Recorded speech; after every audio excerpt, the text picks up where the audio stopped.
thank Senator Kimbrell for those overly generous words. I am humbled to be here with all of you. I think Josh knows that the introduction I prefer is a little bit short. I'm a Christian, a conservative, and a Republican in that order, and it is my great honor to be with all of you today. And it's a great honor to be here at one of the most effective pro-family organizations in the United States of America, Palmetto Family. Let's hear it for David Wilson and the whole team. Thank you for supporting this extraordinary group. And it's great to be back in South Carolina, home to so many leaders that I admire: Governor Henry McMaster, Senator Lindsey Graham. I know we're joined today by a dear friend of mine from my days in Congress. Congressman Joe Wilson is with us tonight, a great champion.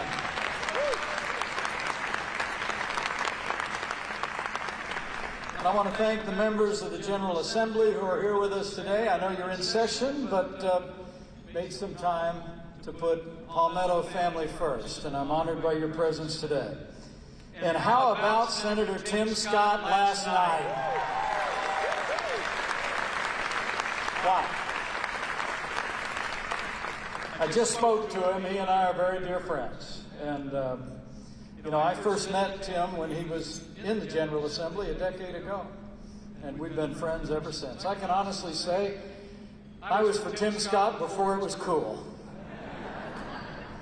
The truth is, how great is it to have such a positive vision laid out before the American people and to all of you gathered here at Palmetto Family? How great is it to have a leader on national television who says, "Becoming a Christian transformed my life."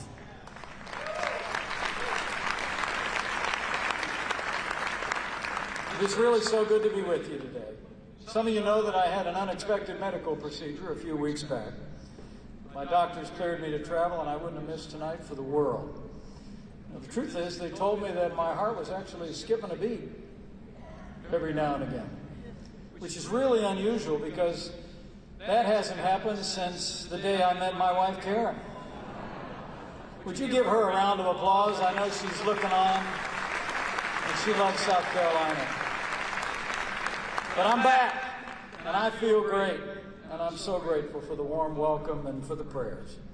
And I came here tonight for really two reasons. I came first to say thank you. Thank you for the privilege of serving as your vice president and the privilege of serving alongside President Donald Trump. It's the greatest honor of my life.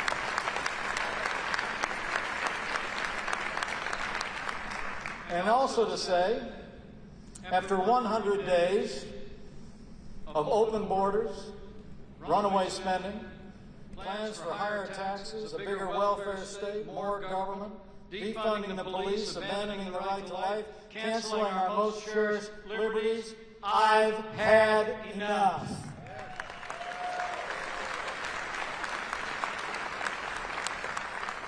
After 100 days, I think the time has come for Americans devoted to faith and family and freedom and limited government to stand up and unite behind a positive agenda and win back America. And it starts right here and right now in South Carolina.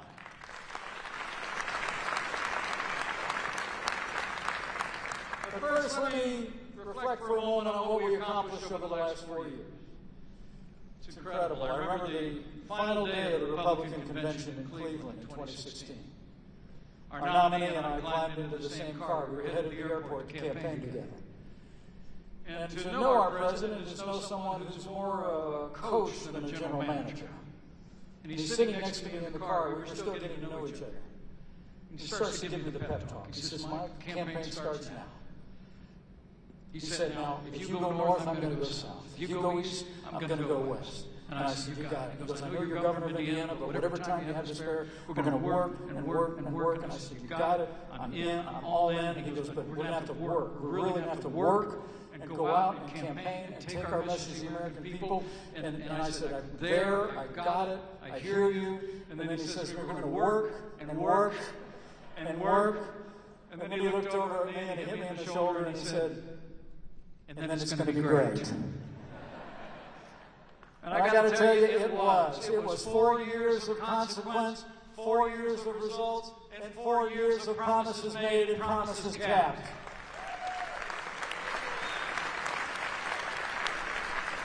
I mean, think about it. In 48 months, the Trump-Pence administration achieved the lowest unemployment, the highest household incomes, the most energy production, the most pro-American trade deals, the most secure border, and the strongest military in the history of our country. In our first 3 years, we revived our economy, created 7 million good-paying jobs by cutting taxes, rolling back regulations at a record pace, becoming a net exporter of energy for the first time in 70 years. We held China accountable for years of trade abuses, and we brought jobs back to the USA.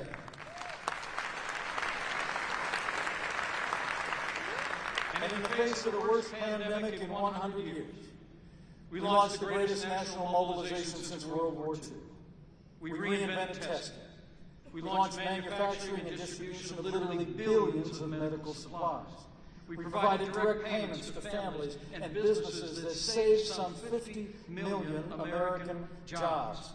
And before the year was out, we had 3 safe and effective vaccines available for the American people, and we're vaccinating 1 million people a day on the day we left office. Only in America. It's extraordinary to think about the progress that the American people have made. I did see that our new president was on television at the little town hall. And I remember he said that there was no vaccine before he took office. Which must have been news to many because he'd already been vaccinated. You know, the truth is, it's not about taking credit. The American people deserve the credit for responding to this pandemic, and every day we're one day closer to putting it in the past, once and for all. With the renewed American strength, the largest investments in our national defense since the days of Ronald Reagan, we stood with our allies and stood up to our enemies. Over those 4 years, our military defeated the ISIS caliphate, and we eliminated their leader without one American casualty. It's extraordinary.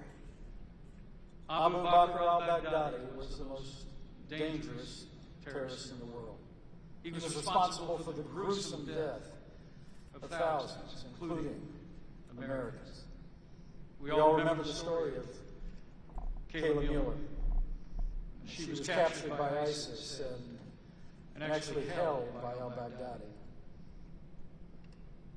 It was amazing for me to be there that night in the Situation Room, sitting alongside the President and our military leaders.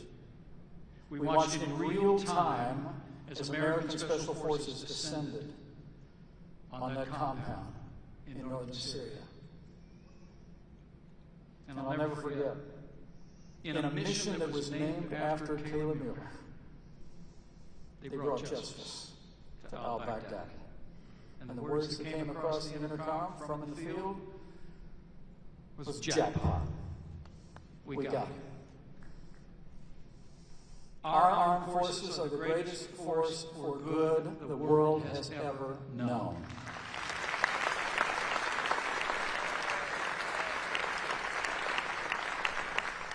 In addition to taking down ISIS caliphate, we isolated Iran as never before. We withdrew from the Iran nuclear deal and eliminated the most dangerous terrorist in the world, in the Iran Revolutionary Guard.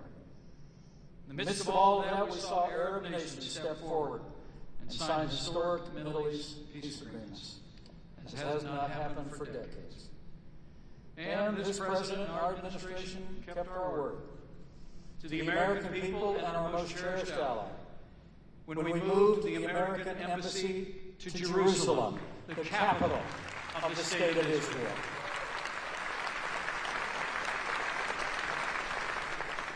So it was about prosperity the last 4 years. It was about security, the American people and our allies. With the support of groups like Palmetto Family, we also stood up for our values. We provided those guardrails that Dave Wilson just talked about. We appointed almost 300 conservatives to our federal courts at every level, including Justice Neil Gorsuch, Justice Brett Kavanaugh, and Justice Amy Coney Barrett.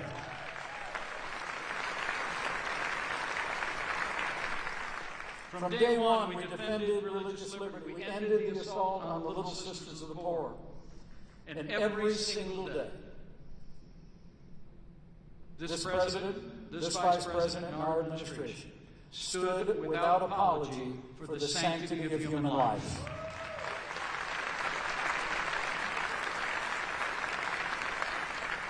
I must tell you, it was perhaps my highest honor when, as the President of the Senate, I was able to cast the tie-breaking vote to defund Planned Parenthood in states across America. And groups like Palmetto Family made that progress possible, and I couldn't be more grateful. But I want to tell you that the support for life literally started on day one. I'll never forget, we were in our first month in office in 2017, and the anniversary of the Roe v. Wade decision came up. The March for Life was scheduled to take place in the National Mall on a cold day. Well, the Prime Minister of the United Kingdom was in town, and the President was not going to be able to address the crowd. And I remember standing next to the Resolute desk as he was lamenting the fact that he wouldn't be able to engage the crowd. And I said, rather shy at that time, I said, well, you know, they invited me too. And he looked up at me and he said, they invited you to speak? And I said, yes. And he said, well, do you want to do it? And I said, well, I've been to March for Life a number of times with people like Joe Wilson, and be happy to do it. He said, well, you should definitely go. And I had the privilege of being the first Vice President in history to be able to address the March for Life on the National Mall, and 2 years later, President Donald Trump did the same.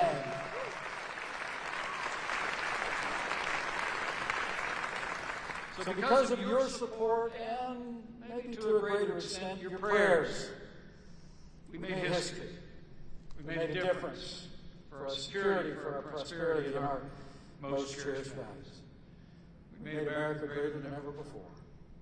But how times have changed. In just 100 days, the Biden-Harris administration has launched an avalanche of liberal policies that threaten to derail all of the progress that we made for a safer, more prosperous, more secure America. As Americans heard last night, President Biden has launched an explosion of runaway spending to the tune of $6 trillion and counting. And after our administration worked in a bipartisan way with Congress on every single COVID bill, the Biden administration passed their COVID bill on a partisan basis and actually used COVID relief to fund a massive expansion of the welfare state. They proposed trillions of dollars in expanding the federal role of government in every area of our life, literally from cradle to grave. And they're using an infrastructure bill to advance a radical climate change agenda. And just as our economy is getting back on its feet here in South Carolina and all across America, they plan to pay for all of it by cutting planned increases in military spending and passing the largest tax increase in 50 years. But it doesn't stop there, my friends.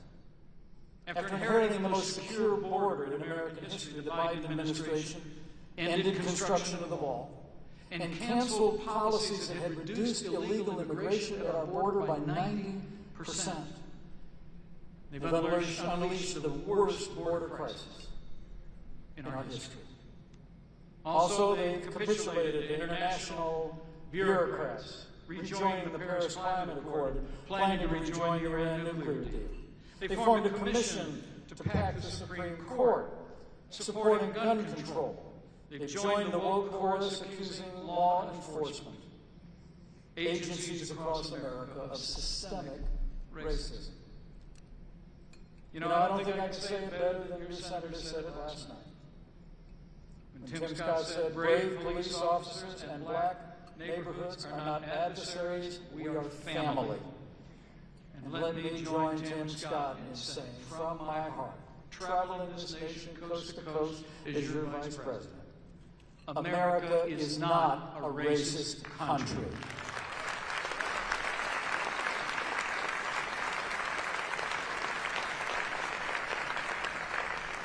Democrats have been so busy advancing their liberal agenda that sometimes I feel like the left hand doesn't know what the far left hand is doing.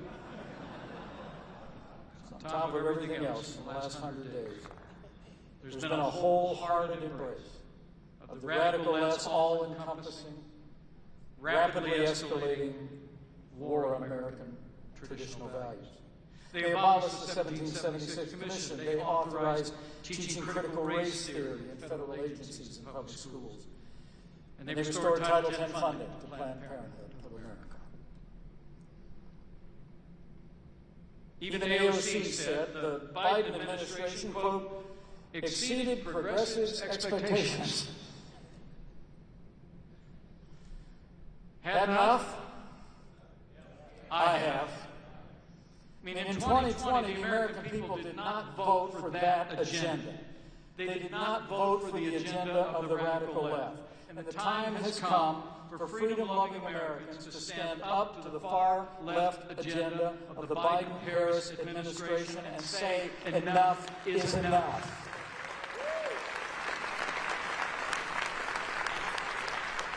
It's time to unite behind a positive agenda built on our highest ideals and win back America.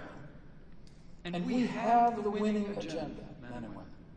I have no doubt about it.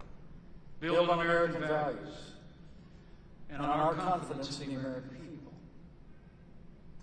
You know, again, your senator said last night, our best future won't come from Washington schemes or socialist dreams. It will come from the American people. Senator Tim Scott was right. Our agenda is clear. It's the agenda that we just implemented in 4 years of the Trump-Pence administration. It's built on a strong national defense, on secure borders, on free market economics, trade deals that put America first. It's on conservative judges. And it's a movement that is built on upholding all the God-given liberties enshrined in the Constitution of the United States of America. The First Amendment, freedom of speech, freedom of religion. The Second Amendment, right to keep and bear arms. The 10th Amendment, limited government, and letting states lead on the issues most important to our families. And it's been our movement, in the spirit of the 10th Amendment, that has led the fight to give parents the right to choose where their children go to school, public, private, parochial, or homeschool.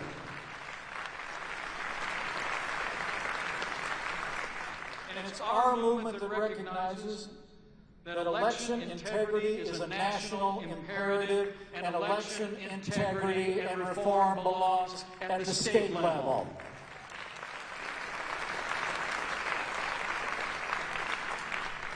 Elections are a state responsibility. Founders of our Constitution crafted it that way.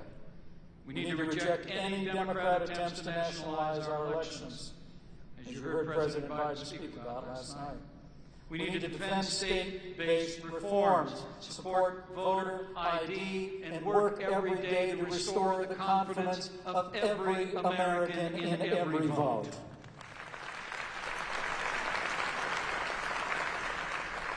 And with our agenda and our movement, we will always stand by the men and women who serve on the thin blue line of law enforcement.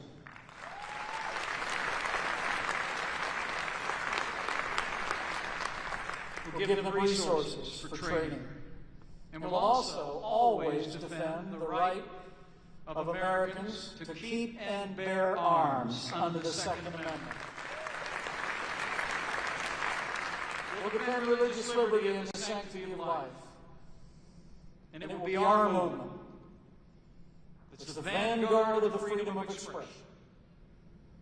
A movement that cherishes our heritage, our history, and our steady march toward a more perfect union.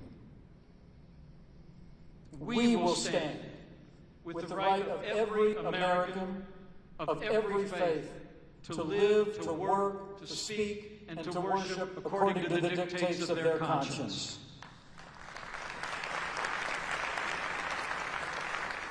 We will reject critical race theory in our schools, in our public universities, and we will cancel culture wherever it arises.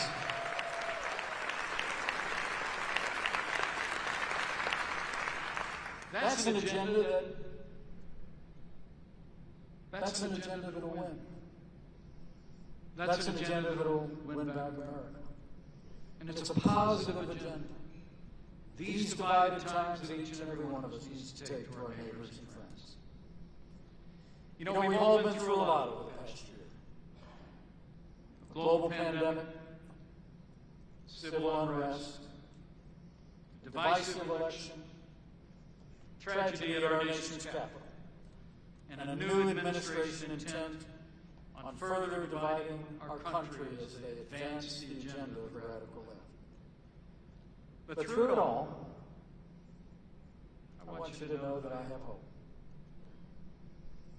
You know, a pastor friend of mine once said, everybody's under-encouraged.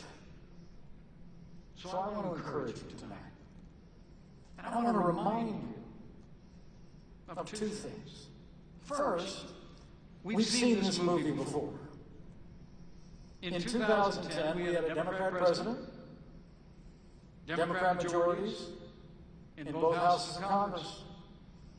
I was there. I was serving as a House Republican Conference chairman, and I remember, Joe, so do you, I remember how defeated we all felt. The hope and change had arrived, right? All the media had aligned itself, just as they are today, behind that new Democrat administration. But what happened then, and I believe will happen again, is that conservatives across America, in public office and families and businesses alike, all rallied around the cause. We rallied around a positive agenda to offer, as President Reagan used to say, a choice, not an echo. A positive agenda built on our principles. And in 2010, we won 63 seats in the House of Representatives and retired Nancy Pelosi as Speaker of the House.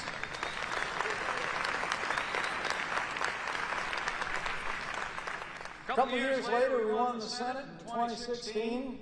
We won the White House, and we're going to do it all again in the next 4 years. So I want to encourage you. Ecclesiastes says there's nothing new under the sun, what is now has been before. You look back at 2010, you look back at 1994. It's going to look familiar. When you're talking to neighbors and friends and co-workers and people at worship and at work, just say, I ran into Mike the other day at the convention center, and he was like really optimistic. I mean, men and women, we have the winning agenda, and now it's incumbent upon us to take that winning agenda to the American people.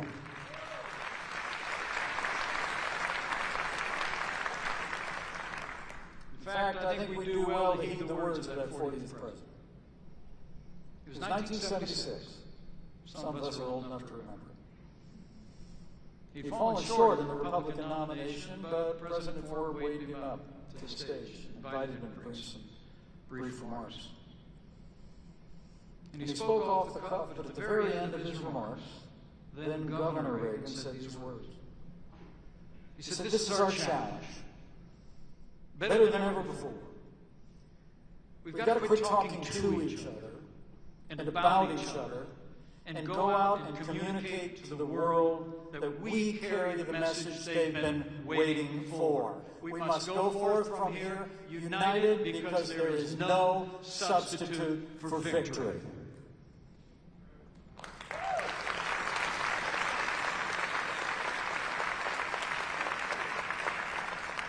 That's then our cause.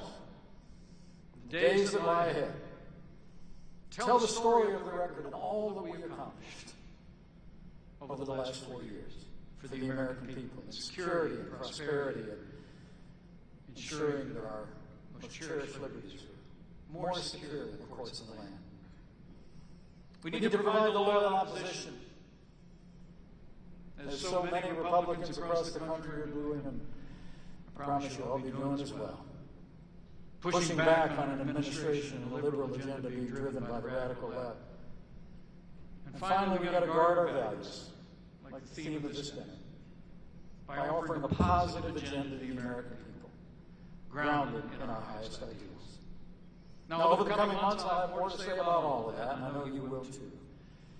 But I just want to encourage you tonight with the history and our record. And I want to encourage you to have faith. You know, as I travel all across this country, I've become convinced, more than ever, of two things. In my time as Vice President and my time in public life, that this is a freedom-loving nation. And this is a nation of faith. It truly is. The sweetest words I ever heard as I traveled around the country, and I heard them almost every day, was when someone would reach out and grab a hand and look at me or my wife and just say, "I'm praying for you." And this is a nation of believers. And I truly do believe the progress we made over those 4 years in enduring the trials of the last year, we've been carried aloft by the prayers of the American people. And I believe with all my heart in the boundless capacity of the American people.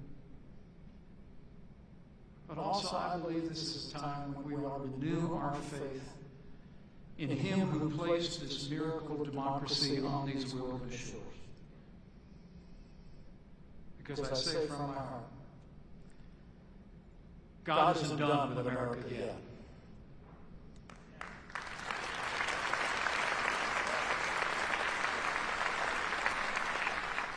As I close, let me say recently I had occasion to be reminded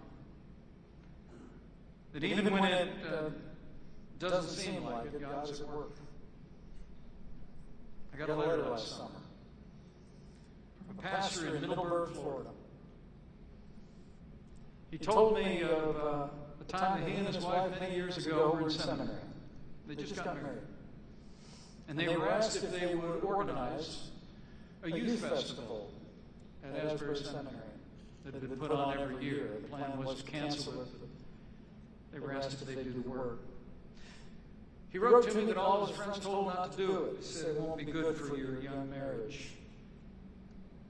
But they said they prayed about it and decided that they'd go ahead and organize it. So they spent the whole year, and they arranged for contemporary Christian bands to be there and some wonderful preachers to be there.